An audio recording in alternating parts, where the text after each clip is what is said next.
श्री क्षेत्र पंढरपूर ते आरण पांडुरंग पालखी सोहळ्याला पंढरपूर काशी कापडी मठामधून सुरुवात होऊन विठ्ठल रुक्मिणी मंदिरामधून सुरुवात झाली असून माढा विधानसभा मतदारसंघाचे आमदार अभिजित बाबा पाटील यांनी पालखी घेऊन पालखीमध्ये पहिला मुक्काम रोपळे असून पंढरपूर पासून रोपळेपर्यंत चालत रवाना झाले आहेत. तीर्थक्षेत्र आराडे येथील श्री संत सावतामाळी महाराजांच्या भेटीला पांडुरंगाची पालखी आज सकाळी निघाली आहे.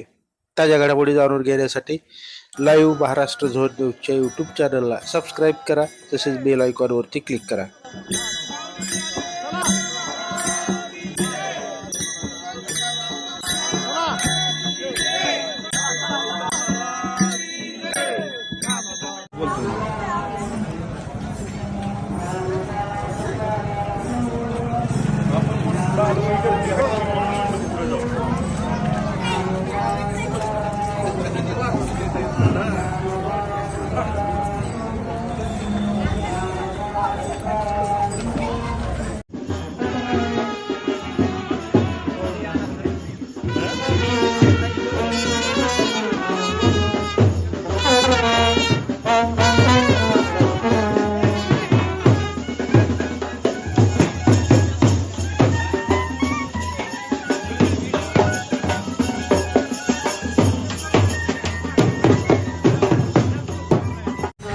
ज्ञानोबा तुकाराम, ज्ञानोबा तुकाराम, ज्ञानोबा तुकाराम, ज्ञानोबा तुकाराम, ज्ञान